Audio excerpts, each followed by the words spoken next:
أعوذ بالله من شرور أنفسنا ومن سيئات أعمالنا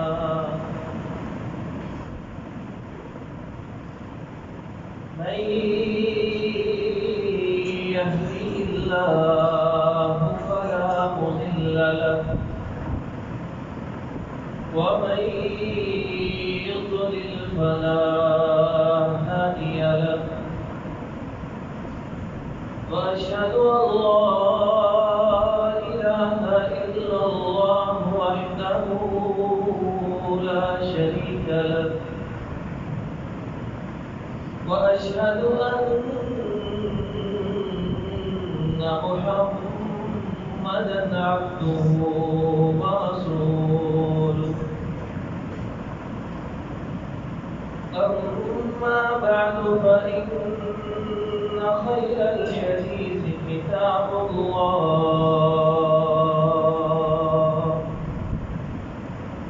وخير الهدي هدي محمد صلى الله عليه وسلم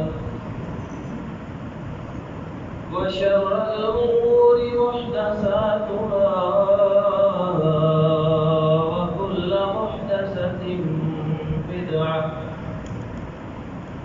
وكل بدعة ضلالة وكل ضلالة في النار.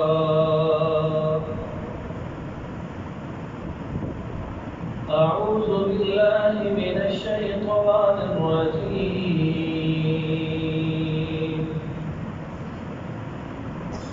وإذ تأذن ربكم لئن شكرتم لأزيدنكم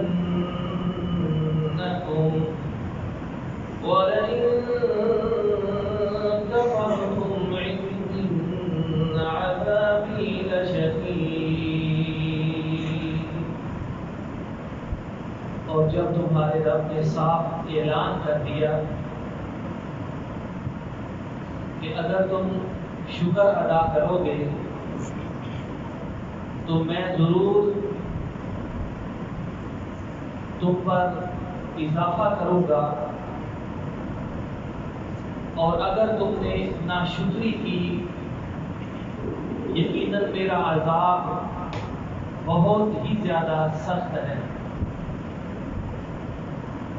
محترم بھائیو، اللہ رب العالمین نے انسانوں کو جتنی نعمتوں سے نوازا ہے، ہم پر اس کے جتنے احسانات اور اس کے انعامات ہیں، اللہ رب العالمین نے قرآن مجید میں فرمایا ہے وَإِن تَعُدُّوا نِعْمَةَ اللَّهِ لَا تُحْصُوهَا. اگر تم اللہ کی نعمتوں کو گننا چاہو تو کبھی ان کا شمار نہیں کر سکتے. اس قدر اللہ کے انعامات ہم پر زیادہ ہیں. ہماری زندگی ہر لمحہ ہر سانس میں اللہ کی نعمت اور اس کے انعام کے ساتھ گزر رہی ہے. اس بنا پر اللہ رب العالمین نے قرآن مجید میں ہمیں آگاہ کیا ہے کہ یاد رکھو یہ ہمارا قانون اور ہمارا ایک اصول ہے. وَإِذْ تَأَذَّنَ رَبُّكُمْ، یہ تمہارے رب کا صاف اعلان ہے، دنیا والوں کو ہم بتا دینا چاہتے ہیں. لَإِن شَكَرْتُمْ لَأَزِيدَنَّكُمْ، کہ جتنی نعمتیں ہم نے تم کو عطا کی ہوئی ہیں، تم جس قدر ہماری نعمتیں لے کر جی رہے ہو ان کو استعمال کر رہے ہو، اگر تم شکر ادا کرو گے، اللہ کے شکر گزار بندے بنو گے، اللہ کے احسانات کو یاد کر کے اس کا شکریہ ادا کرتے رہو گے، لَأَزِيدَنَّكُمْ، یہ ہمارا تم سے وعدہ ہے کہ ہم اپنی نعمتیں مزید بڑھ چڑھ کر تم کو عطا کرتے رہیں. یعنی پہلی نعمتیں بھی تم پر باقی رہے گی، ان کو تمام عطا کریں گے، وہ ہمیشہ تمہارے پاس رہیں گی، اور اس کے علاوہ مزید نعمتیں اللہ تمہیں دیتا رہے گا. یہ قرآن میں دیکھیے کس قدر دو ٹوک اعلان ہے. فرمایا کہ ہمارا قانون ہے، اس کو تم نے یاد رکھنا. اور ساتھ ہی دوسری بات بھی بتا دی، وَلَئِن كَفَرْتُمْ، اگر تم نے ناشکری کی، ہماری نعمتیں ملنے کے بعد کفر، نافرمانی اور گناہ کا راستہ اختیار کیا، تو کسی بھول میں مت رہنا، ان عذابی لشدید، ہماری پکڑ بھی بہت زیادہ سخت ہوا ہے. ہماری آنکھوں کے سامنے اللہ نے ہمیں اس ملک کی صورت میں اتنا بڑا انعام اور اس نعمت سے نوازا، کوئی کمی نہیں، کوئی ایسا وسیلہ کامیابی کا نہیں جو اس خطے میں پایا نہیں جاتا. لیکن دیکھیے کہ اگر ہم اللہ کا شکر ادا کرتے تو اللہ ہم پر اس نعمت کو مزید بڑھا دیتا اور اس کو ہمارے لیے دنیا میں جنت بنا دیتا. لیکن جب ہم نے اس نعمت کو اس وعدے کے ساتھ لے کر کہ یہاں ہم نے لا الہ الا اللہ کے مطابق زندگی گزاری ہے، اس وعدے کے بعد نافرمانی کا راستہ اختیار کیا، فرمایا ان عذابی لشدید، پھر میری پکڑ اتنی سخت ہے کہ کوئی اس کا مقابلہ نہیں کر سکتا. میرے بھائیوں، ایک مومن کا طرز عمل خوشی کے موقع پر اللہ سے نعمتیں لے کر کیا ہوتا ہے؟ رسول اللہ صلی اللہ علیہ وسلم نے ایک حدیث میں اس کو بڑے خوبصورت الفاظ کے ساتھ بیان کیا. فرمایا عجبا لامر المؤمن وليس ذلك الا للمؤمن، مومن اور مسلمان انسان کا معاملہ ہر حالت میں بڑا ہی خوشی والا اور حیران کن ہوتا ہے. فرمایا کیسے؟ ان اصابتہ سراء شکر، مومن کو زندگی میں جب خوشی نصیب ہوتی ہے وہ اللہ کا شکر ادا کرتا ہے.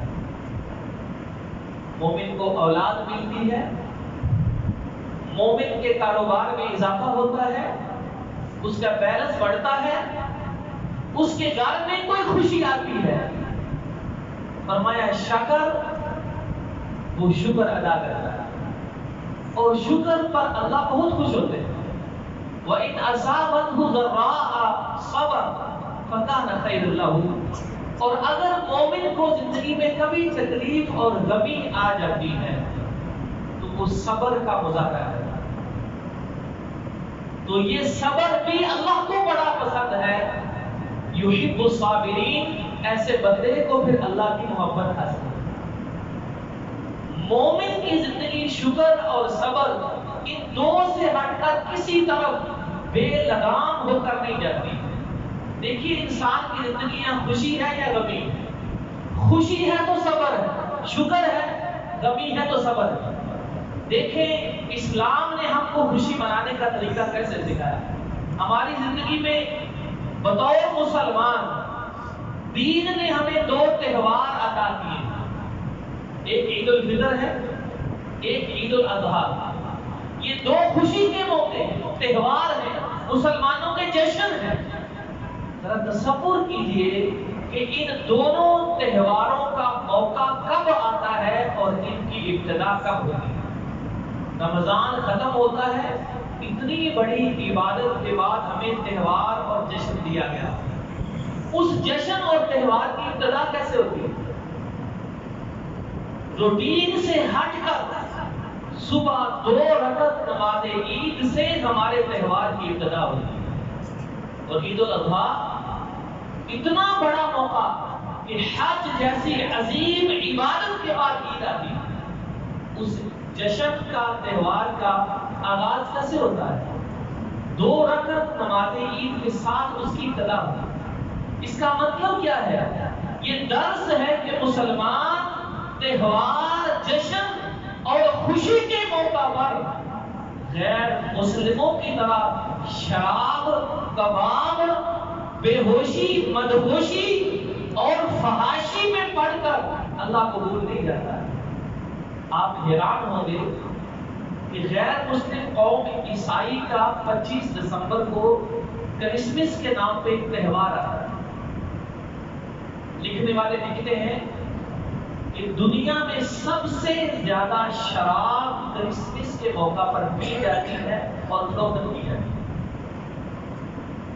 وہ بھی ان کا تہوار ہے، مذہبی تہوار ہے، لیکن مسلمانوں کا تہوار اور جشن دیکھیے کہ اس کی ابتدا کس چیز سے ہمیں سکھائے.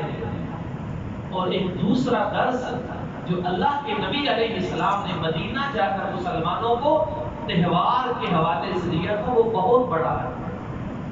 رسول اللہ صلی اللہ علیہ وسلم جب مدینہ تشریف لے گئے، آپ نے دیکھا کہ مدینہ کے مسلمان جو اللہ کے نبی کی ہجرت سے پہلے مسلمان ہو چکے تھے یا باقی مدینہ والے، دو تہوار مناتے ہیں. پوچھا یہ تہوار کون سے ہیں؟ پتا چلا یہ مجوسی قوم ایران جو اس سب علاقے پر ایک سپر پاور کی حکمران تھی، ان کے مجوسیوں کے دو تہوار مدینہ میں بھی منائے جاتے ہیں. جشن نوروز ہے.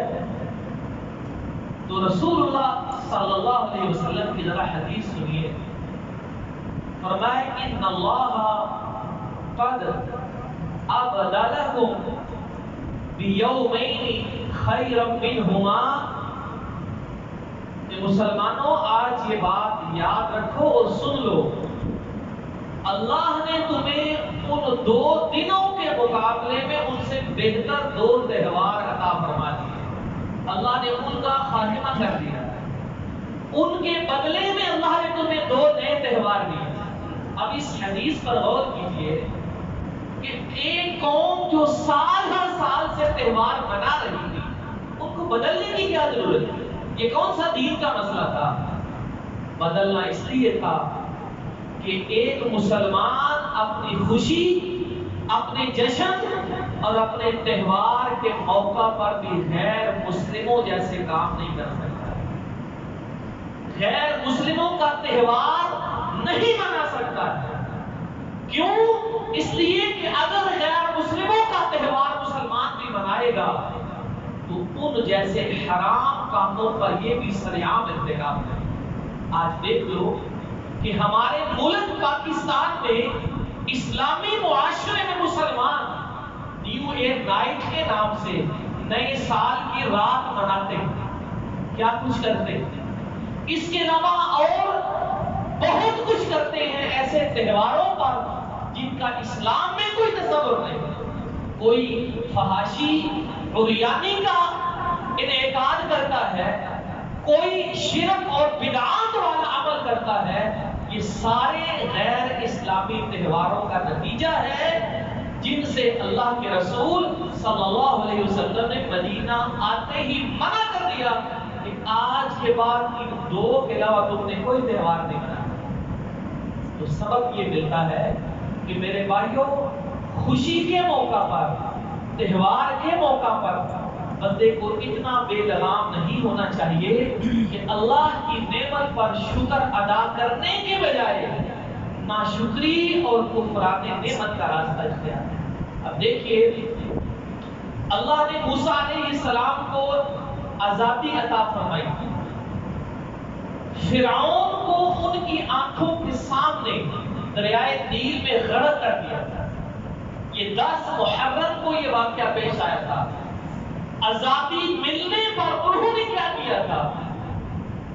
آزادی ملنے پر انہوں نے اپنی قوم سے کہا کہ آج کے بعد 10 محرم کو ہم شکرانے کا روزہ رکھا کریں.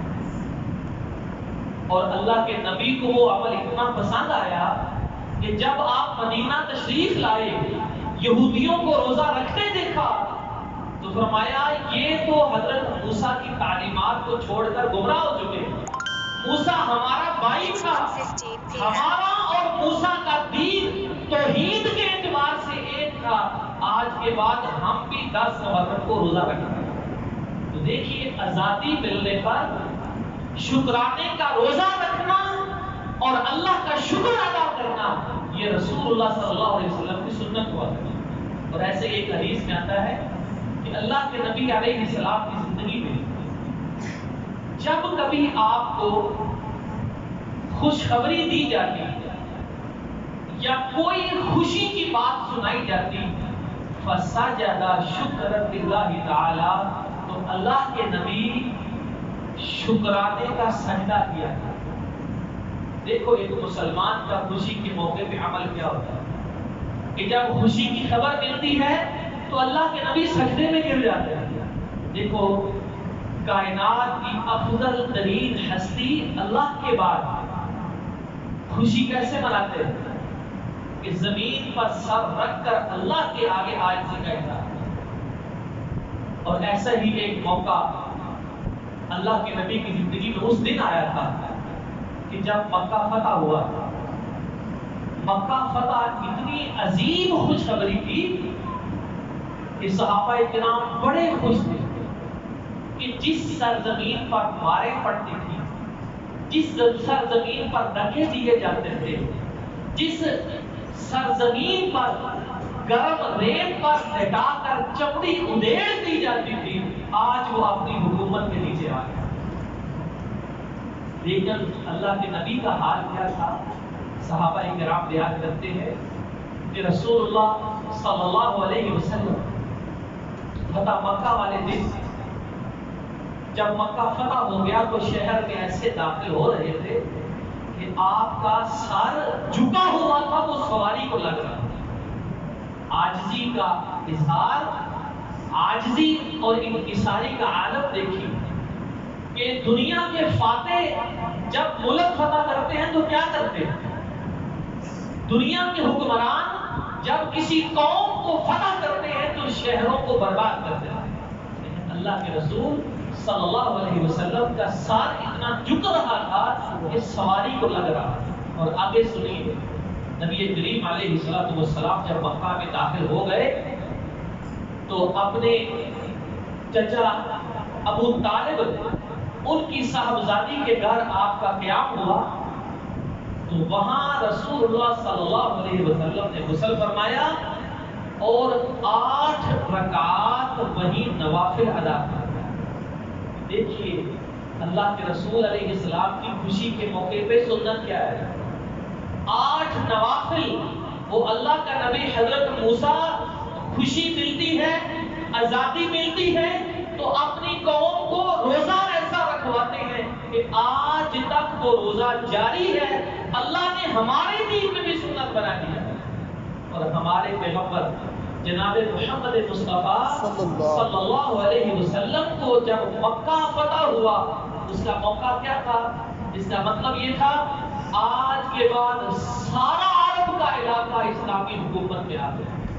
اب کوئی مخالفت نہیں، کوئی ڈر، کوئی مار، کوئی خوف نہیں۔ اتنا بڑا موقع آتا ہے، اللہ کے نبی 8 رکعات شکرانے کے مکہ جا کر اللہ کے لیے نماز ادا کرتے۔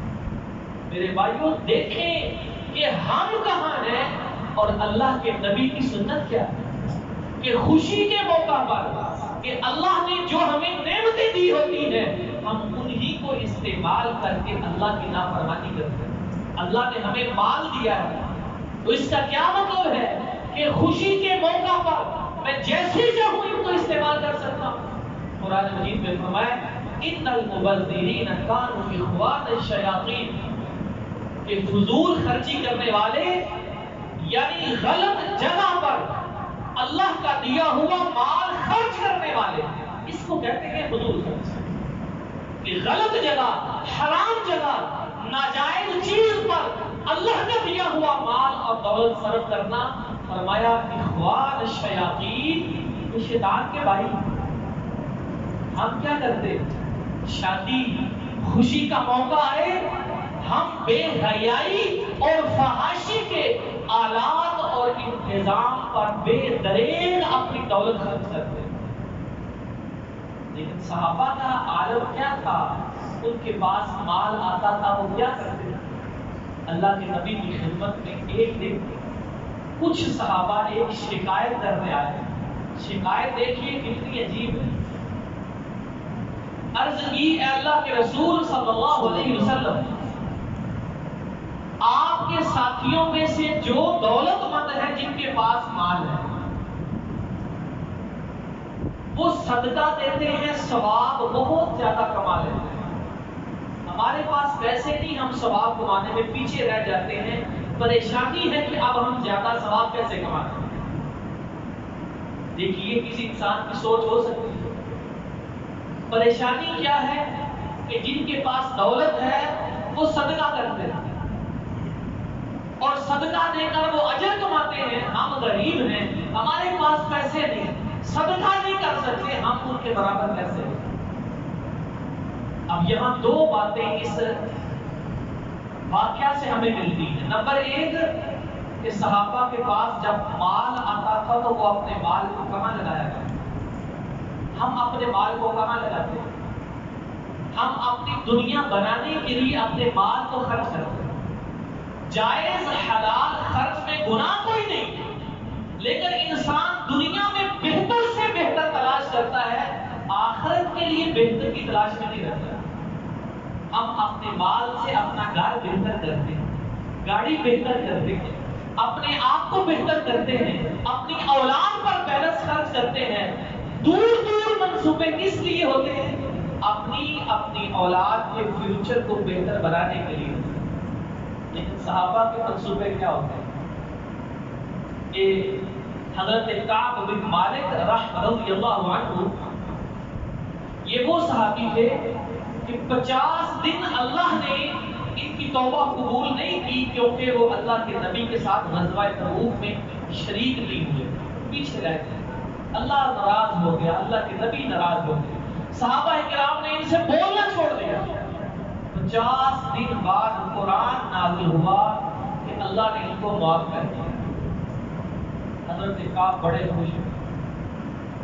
کسی نے چھت پر کھڑے ہو کر اعلان کیا کہ کعب خوش ہو جاؤ، اللہ نے تمہاری توبہ میں آیتیں نازل فرما دی۔ کیسی توبہ ہوگی کہ اللہ نے اس کو قرآن بنا دیا۔ حضرت کعب کہتے ہیں میں نے جیسے ہی آواز سنی 50 دن کہتے تھے ایسے لگتا تھا کہ زمین پھٹے اور میں اس میں دفن ہو جاؤں۔ کوئی بولتا نہیں، اللہ کے نبی کلام نہیں کرتے، صحابہ مجھ سے بولنا پسند نہیں کرتے۔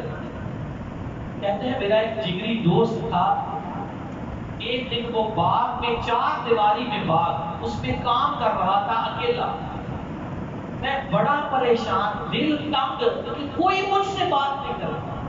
کہتے ہیں میں دیوار پھلانگ کر اس کے پاس تنہائی میں چھپتے چھپتے گیا کہ اس سے گپ شپ لگاتا ہوں، یہ تو میرا جگری دوست ہے۔ وہ بھی صحابی کہنے لگے دوست دیکھو تم جانتے ہو کہ میں اللہ کے نبی پر ایمان رکھتا ہوں، منافق نہیں۔ کہتے ہیں میں باتیں کرتے جا رہا ہوں، وہ جواب ہی کوئی نہیں دیتا۔ میں باتیں کرتے جا رہا ہوں، حتیٰ کہ میری آنکھوں سے آنسو آ گئے۔ یہ مجھے جانتا ہے کہ میں مخلص مسلمان ہوں، پھر بھی میری طرف نہیں دیکھ رہا ہے۔ آخر میں صرف ایک جملہ اس نے بولا کہ کعب اللہ اور اس کے رسول کی اطاعت ہے، میں مجھ سے بات نہیں کر سکتا۔ ایسے مسلمان حضرت کعب کہتے ہیں جیسے ہی میں نے یہ اعلان سنا کہ اللہ نے قرآن میں میری توبہ نازل کر دی، میں سجدے میں گر گیا۔ فرماتے ہیں ایک مسلمان مسجد نبی سے بھاگتا بھاگتا آیا مجھے خوشخبری سنانے کے لیے کہ اللہ نے تیری توبہ قبول کر لی۔ فرماتے ہیں اس وقت میرے پاس صرف ایک چادر تھی۔ مدینہ میں کپڑا بہت مہنگا ہوتا ہے کیونکہ یہ یمن سے امپورٹ ہو کر آتا تھا، یہاں نہیں بنتا تھا۔ فرماتے ہیں صرف ایک چادر میرے پاس تھی، میں نے اللہ کی رضا کے لیے وہی اسے صدقہ دے دی کہ آج خوشی کا موقع ہے، اللہ نے میری توبہ کو قبول کیا۔ میرے بھائیوں ہمیں سوچنا چاہیے کہ وہ کیسی قوم تھی کہ جو ان کے پاس بچا کھچا ہوتا ان کی کوشش یہ ہوتی کہ اس کے ساتھ جنت کو خرید لیا جائے۔ اور ہماری حالت کیا ہے کہ اللہ نے جو ہمیں نعمتیں دی ہیں، مال کی شکل میں، صحت کی شکل میں، وقت کی شکل میں، تندرستی ہے، آنکھ، کان، پاؤں، ہاتھ، زبان سلامت ہے، لیکن ان ساری چیزوں کو ہم اللہ کی نافرمانی میں، گناہ میں اور ایسے جشنوں کے موقع پر بے حیائی اور فحاشی والے کاموں میں سارے عام خرچ کرنا. دیکھو اللہ نے جو آنکھیں عطا کی، اگر اس نعمت کو بندہ بے حیائی دیکھنے میں خرچ کرتا رہے، آنکھوں کا نور بے حیائی ڈرامے، فلمیں، گانے، بے حیا عورتوں کو دیکھنے میں یہ نور خرچ کرتا رہے، ان آنکھوں کا اللہ کو جا کر حساب دے. قرآن کی آیت ہے ان السمع والبصر والفؤاد کل اولئک کان عنہ مسئولا. کہ لوگوں، یہ جو کان ہم نے تم کو عطا کیا، یہ جو آنکھیں ہم نے تم کو دی ہوئی ہیں، یہ دل جو ہم نے تمہارے سینے میں فٹ کیے ہوئے، کل اولئک کان عنہ مسئولا. اللہ نے ایک ایک کا حساب لینا ہے کہ اس قوت کو خرچ کہاں کیا. تو جو نعمتیں اللہ نے دی تھی کہ انسان اور مسلمان بن کر زندگی گزارو، انہی نعمتوں کو اگر ہم گناہوں میں استعمال کریں تو اس سے بڑا کفران نعمت کیا ہو سکتا ہے. اللہ کی نعمتوں کی جو حفاظت کرتا ہے، اللہ یہ ساری زندگی اس کی نعمتوں میں کمی نہیں کرتا. اور اگر کفران نعمت کرتا ہے تو وہی بات ہے وَلَئِن كَفَرْتُمْ إِنَّ عَذَابِي لَشَدِيدٌ، کہ اگر تم کفر کا راستہ اختیار کرو گے تو میری پکڑ بڑی سخت ہوگی. اللہ رب العالمین ہم سب کو کتاب و سنت سمجھنے اور اس پر عمل کرنے کی توفیق عطا فرمائے. آخر دعوانا الحمدللہ رب